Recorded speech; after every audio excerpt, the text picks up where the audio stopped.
नमस्कार दोस्तों। आज जो कहानी मैं आपको बताने वाली हूँ, यकीन मानिए वो इतनी ज़्यादा दिल दहला देने वाली है ना कि आप भी सोच में पड़ जाएंगे। जब मैं इसकी स्क्रिप्ट लिख रही थी तो उस फादर के, उस पिता का दर्द, उनका पेन फील करके ना मेरा भी दिल घबराने लगा था। मैं भी परेशान हो गई थी। एक पिता का भरोसा उनके ही भाई के बेटे ने कैसे तोड़ दिया। तो जानते हैं इस पूरी कहानी का बैकग्राउंड, कब, क्यों, कैसे और कहाँ हुआ। उससे पहले मैं आपको बता दूं, मैं हूँ सुजाता और आप देख रहे हैं क्राइम स्टोरी विद सुजाता पर। और ऐसे ही क्राइम स्टोरीज को देखने के लिए चैनल को सब्सक्राइब कर दीजिए और एक प्यारा सा कमेंट कर दीजिए ताकि मैं आने वाली वीडियो पर आपको शाउट आउट दे सकूं। इस कहानी को जानने के लिए हमें जाना होगा उत्तर प्रदेश। उत्तर प्रदेश का एक बहुत ही फेमस शहर है लखनऊ, और यहाँ एक मोहल्ला लगता है। मोहल्ले का नाम है किला मोहम्मद। यहाँ एक पुलिस कांस्टेबल है जिनका नाम है सूर्य नारायण चतुर्वेदी। हम उन्हें इस पूरी वीडियो में सूरज जी कहकर बुलाने वाले हैं और ये कहानी उन्हीं के इर्द गिर्द घूमती रहती है। और वो जिस चौकी में उनकी पोस्टिंग है वो चौकी का नाम है बिजनौर चौकी।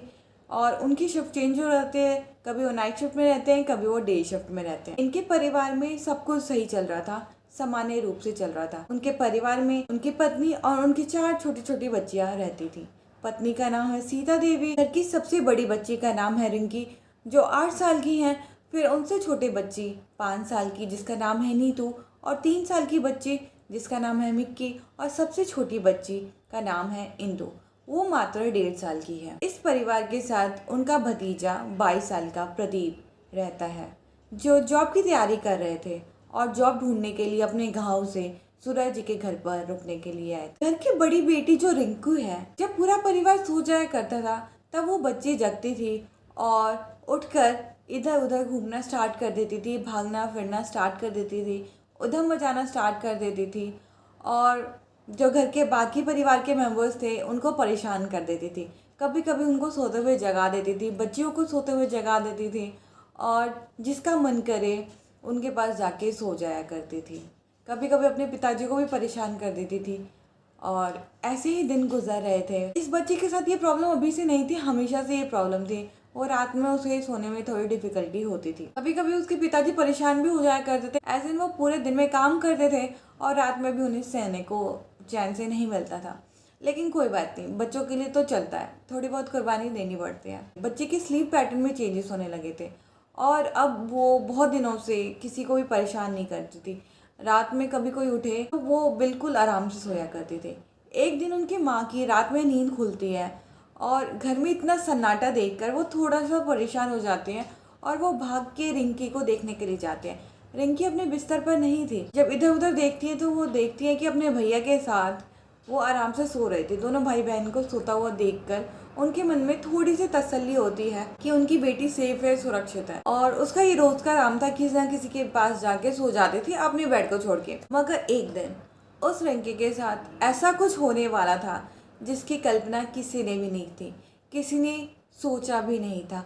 और देखते ही देखते इस घर के अंदर 3 कत्ल हो जाते हैं और चौथे व्यक्ति की भी जान चली जाती है। जब ये बात पुलिस डिपार्टमेंट के पास जाती है तो नियरेस्ट पुलिस के साथ साथ पूरा यूपी पुलिस धरने पर बैठ जाता है और कहते हैं जल्दी से जल्दी इस केस का खुलासा करें, नहीं तो चक्का जाम हो जाएगा। तब जाने के बाद बड़े बड़े अधिकारी घबरा जाते हैं, परेशान हो जाते हैं, क्योंकि एज सूर्या जी भी एक पुलिस कमांडर थे। आज की कहानी सुनने के बाद आपको भी हैरान होगी, आपको भी परेशान हुई होगी। अब दिन आता है 22 अक्टूबर 1998 का। उनका पड़ोसी यतेंद्र, जिनका घर के बिल्कुल बगल में ही था, और उन्हें कुछ अजीब अजीब सी आवाजें सुनाई देती हैं, कुछ अजीब सा महसूस होता है। तो वो घर के अंदर जाने का देखते हैं कि अगर मैं देख कर आऊँ ऐसा क्या हो रहा है। लेकिन जब वो घर के अंदर एंट्री करते हैं और घर का नज़ारा देखते हैं तो उनकी हालत खराब हो जाती है। घर के हालात देखकर उनका दिल दिमाग घबराने लगता है। अंदर जो वो देख रहे थे वो चारों तरफ खून ही खून फैला हुआ था। खून कमरे से निकलकर दरवाजे तक रिस रिस के जा रहा था और वो डर के मारे चीखने लगते हैं, चिल्लाने लगते हैं। उनकी चीख पुकार सुनकर जो आसपास के लोग होते हैं, जो अन्य पड़ोसी होते हैं, वो भी आ जाते हैं और तुरंत ही पुलिस को सूचना दी जाती है। पुलिस अपनी गाड़ी में चौचौ करते हुए मौके पर पहुंचती है और जैसे ही घर के अंदर प्रवेश करते हैं और अंदर का नज़ारा देखते हैं तो उनका दिमाग दहल जाता है, क्योंकि हर जगह बस खून ही खून था। ना सिर्फ सूर्या जी की पत्नी सीता बल्कि इस घर में मौजूद हर एक बच्चे की मृत्यु हो चुकी थी। सब लहूलुहान पड़े थे। सबसे पहले वो देखते हैं कि सीता की बॉडी सामने पड़ी हुई थी। उसकी जांच करते हैं तो उसमें थोड़ी सी जान बची हुई थी। वो तुरंत ही मेडिकल हेल्प प्रोवाइड करने के लिए उसे नज़दीकी अस्पताल में भर्ती करवा दिया जाता है।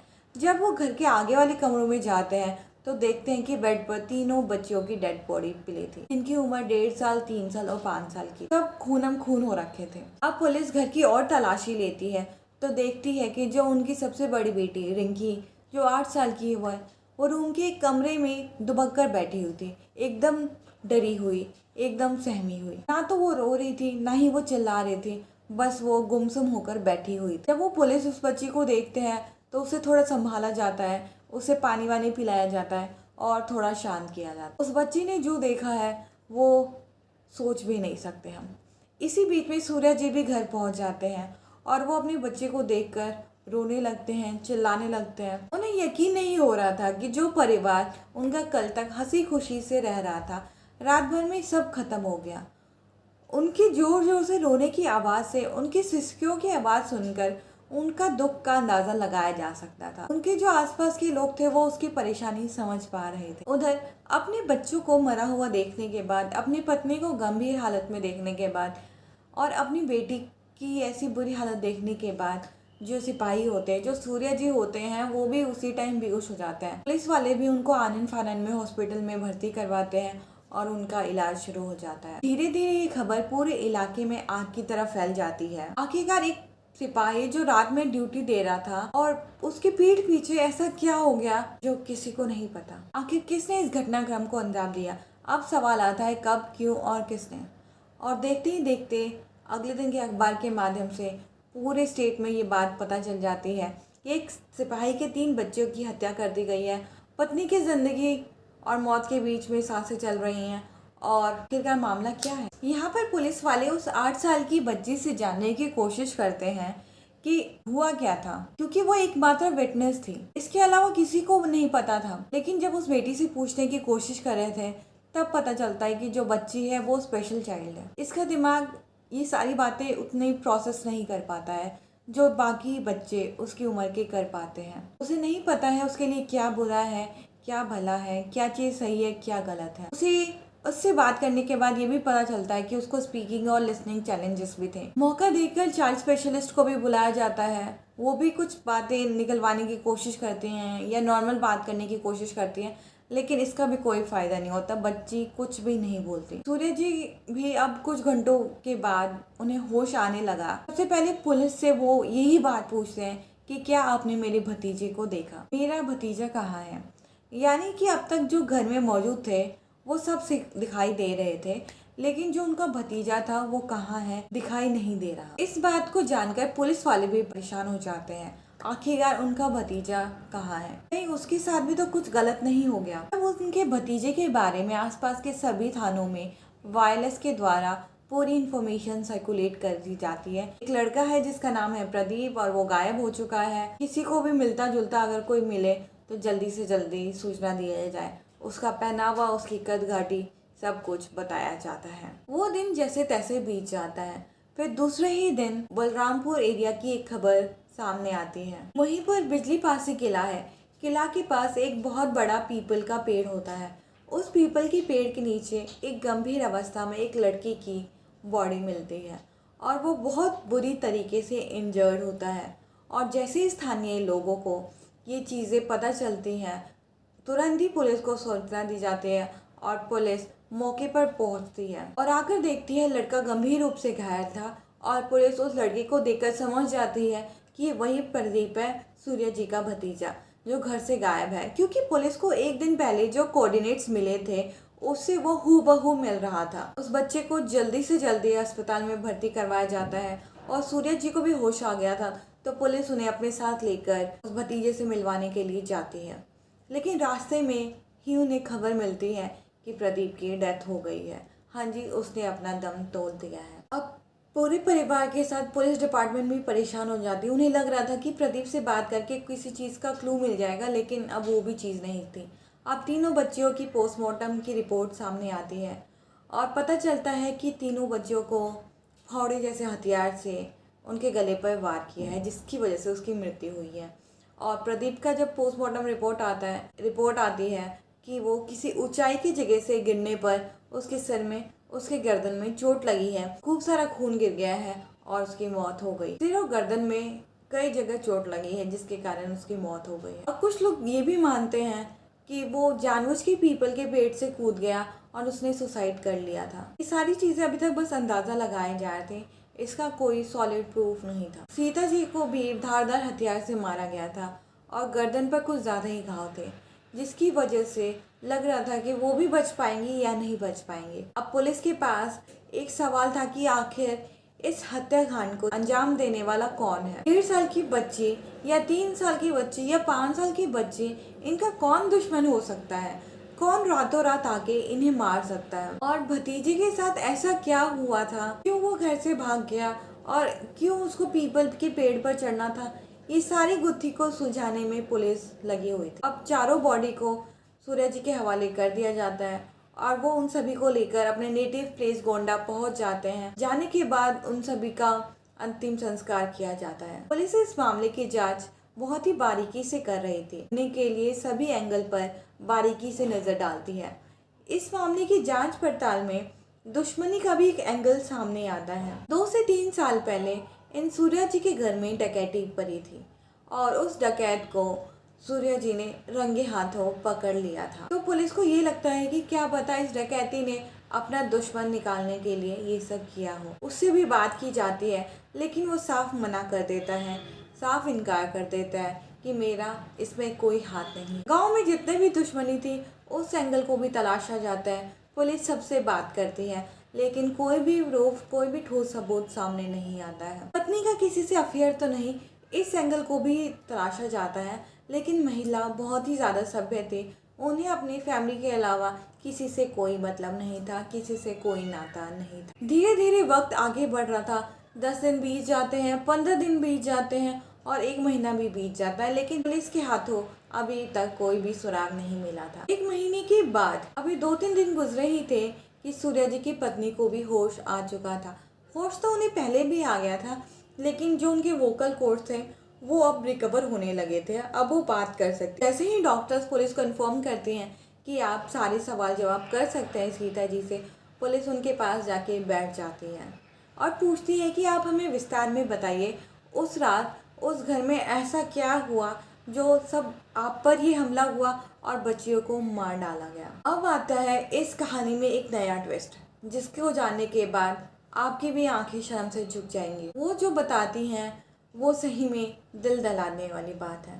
सीता जी अपने शब्दों में बताती हैं कि लगभग 1 साल पहले उनका भतीजा जो प्रदीप है, जो 22 साल की उम्र है, वो उनके साथ रहने के लिए आया था। उसे अपनी जॉब की तैयारी करनी थी, जॉब ढूंढना था। घर वालों ने भी, सूर्या जी ने और मैंने भी उसको मना नहीं किया, क्योंकि घर का बेटा है और वो बच्चियों के साथ बहुत अच्छा बिहेव करता था। बच्चियां भी उसके साथ बहुत अच्छा महसूस करती थी, कभी कभी वो बच्चियों को पढ़ा भी दिया करता था। और इसी बीच में जो उनकी बड़ी बेटी है, वो असामान्य रूप से विकास हो रहा था। उसके शरीर के कुछ अंग को देख के ऐसा लगता था कि वो 8 साल की नहीं 15 साल की बच्ची है। वो अपनी उम्र से 2 गुनी उम्र की लग रही है। कुछ बच्चों में जीन्स और ग्रोथ हार्मोन्स के कारण ऐसा हो जाता है और उसे कभी कभी रात में परेशानियां होती थी सोने में। वो रात में उठ जाया करती थी और अपने पापा के बगल में जाके सो जाती थी, अपने भैया के बगल में जाके सो जाती थी। कभी कभी तो मैंने रात में उठकर जब मैंने देखा कि वो अपने भाई के बगल में सो रही है, मैं उसे उठाकर अपने साथ सुला लिया करती थी। कभी कभी ये देखकर भी मुझे बहुत अजीब लगता था कि ये अपने भाई के साथ सो रही है, लेकिन मेरे दिमाग ने इस चीज को इग्नोर कर दिया कि भैया ही तो है, क्या ही गलत हो सकता है। और फिर मैंने इस सोच को साइड कर दिया, इस चीज पे ज्यादा ध्यान नहीं दिया। कभी कभी जब मैं उठकर रात में देखती थी तो बेटी अपने भाई के पास सोती है। मैं जब उठाकर अपने पास लेकर आती हूँ तो जब मेरी आंख लग जाती है तो वो तुरंत उठकर अपने भाई के पास वापस सो जाया करती थी। मुझे ये सारी चीज़ें बहुत नॉर्मल लगती थी कि 8 साल की बच्ची क्या ही हो सकता है। इसी तरह से टाइम बीत रहा था और ऐसे सोने का सिलसिला आगे चल रहा था। शुरुआत में मैंने सोचा कि भाई बहन ही तो है, इसमें ऐसी कोई बात नहीं है, कोई दिक्कत वाली बात नहीं है, और मैंने सारी चीज़ों को इग्नोर कर दिया। रात के करीब 1.5 महीने के बाद 2 बजे के करीब रिंकी की बहुत तेज आवाज़ सुनाई देती है।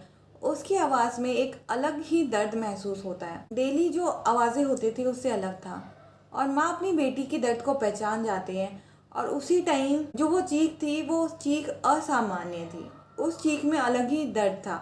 परेशान होकर मैं दौड़ते हुए उसके कमरे की तरफ भागती हूँ और लाइट ऑन करके देखती हूँ तो मैं सुन रह जाती हूँ। देखती हूँ तो रिंकी जो है वो एकदम नेकेड खड़ी है। उसके तन पर एक भी कपड़ा नहीं था और जो भतीजा होता है प्रदीप, वो भी जल्दी जल्दी अपने कपड़े पहनने की कोशिश कर रहा था। और मुझे ये देखकर इतना ज़्यादा गुस्सा आ जाता है कि मैं प्रदीप को डांटते हुए कहती हूँ कि तुम्हारी हिम्मत कैसे हुई, तुमने क्या किया है मेरी बेटी के साथ। ये जो सारी घटना हुई है मैं उठते ही तुम्हारे चाचा जी को बता दूंगी और तुम जल्दी से जल्दी मेरे घर को खाली करके निकल जाओ और सीधा अपने घर चले जाओ। जब मैं उसे फटकार लगा रही थी, जब मैं उसको डांट रही थी, तो वो चुपचाप अपने कपड़े धीरे धीरे पहनकर अपनी चप्पल ढूंढ रहा था और उसको भी गुस्सा सातवें आसमान पहुंच जाता है और वो अपनी चाची की बातों को सहन नहीं कर पाता और उसे दिखाई देता है एक फावड़ा जो पास में ही रखा हुआ था। तुरंत ही वो उस फावड़े को उठाता है और अपनी चाची पर हमला कर देता है। सबसे पहले वो अपनी चाची के सिर पर मारता है, उसके बाद चाची की गर्दन पर मारता है। चाची के गर्दन पर फावड़ा लगते ही उनके बॉडी से खून बहने लगता है और वो बेहोश होकर नीचे गिर जाते हैं। उनके मुंह से दर्द की आवाज़ें निकल रहे थे। इसके कारण जो तीनों बच्चियां साइड में सो रही थी वो भी सब जग जाते हैं और वो तेज तेज रोने लग जाती हैं। उनके रोने की आवाज़ सुनकर प्रदीप की नज़र उस पर चलती है और वो इस गुस्से में था, इस हद तक इस गुस्से में था कि वो फावड़ा उठाकर अपने तीनों बहनों को एक एक करके मार देता है। उसका प्रहार इतनी तेज था कि एक ही वॉर में तीनों बच्चियां मर जाती हैं। लेकिन जाते जाते उसने अपनी बहन रिंकी, जिसके कपड़े नहीं पहने हुए थे, उससे कपड़े पहनता है और वहाँ से भाग जाता है। पुलिस को ये बात यतेंद्र ने भी बताया था कि जिस दिन मैं कमरे में गया था तो मैंने प्रदीप को भागते हुए देखा था और फिर ये अनुमान लगाया जाता है कि उस दिन भागते भागते प्रदीप बिजली पासी के लिए पास पहुंच जाता है और जो पीपल का पेड़ होता है वो सोच रहा था कि मैं पीपल के पेड़ में जाकर छुप जाऊंगा और कोई मुझे देख नहीं पाएगा। वो परेशान तो था ही, पहले ही वो 4 मर्डर करके भाग रहा था और गिल्ट में भी था। वो इतनी ऊंचाई पर उस पेड़ पर पहुंच जाता है कि चढ़ते चढ़ते कब उसका पैर फिसल जाता है और वो कब नीचे गिर जाता है किसी को पता भी नहीं चलता। और उसके सर पे इतनी तेज चोट लगती है, इसकी गर्दन पे इतनी तेज चोट लगती है कि वो मौके पर ही अपना दम तोड़ देता है। सीता के स्टेटमेंट के अलावा उनके पास और कोई प्रूफ नहीं था। पुलिस वाले तमाम तरीके से और भी जांच करते हैं कि ऐसा तो नहीं कि कोई और एंगल हो, लेकिन यही एंगल लास्ट में सामने आता है कि उनके भतीजे के कारण ही एक हंसता खेलता पूरा परिवार बर्बाद हो गया। उसने पूरे परिवार को खत्म कर दिया और बाद में खुद भी मर गया। धीरे धीरे पत्नी की भी हालत ठीक हो जाती है और इस घर में जो भी होता है वो बहुत ज्यादा बुरा होता है। मैं जाते जाते आपको यही कहना चाहूंगी, अपने बेटे और अपनी बेटियों को बहुत ही छोटी उम्र से गुड टच और बैड टच के बारे में बताएं और दिन में किसी भी टाइम थोड़ा सा टाइम निकाल कर अपने बच्चों से बात करें, उनको काम करके कि उनके दिन में क्या हुआ, किस किस से मिले और अपना भी डेली शेड्यूल उन्हें बताएं ताकि वो कंफर्टेबल हो जाए। घर में कोई भी हो उनकी नज़रों को देखें, उनकी ऑरा को फील करें, उनकी बॉडी लैंग्वेज को देखें। बच्चों को खाना खिला देना, पानी पिला देना, यही सब पेरेंटिंग नहीं होती है, क्योंकि इस दुनिया में गलत करने वाले पहले भी थे, आगे भी होंगे और अभी भी हैं। और हमारा कर्तव्य है कि हम बच्चों को बुरा होने से और बच्चों को बुरा करने से बचाएं। तो मिलते हैं हम अगले वीडियो पर। अपना और अपने परिवार का ख्याल रखिए। तब तक के लिए गुड बाय, बाय बाय।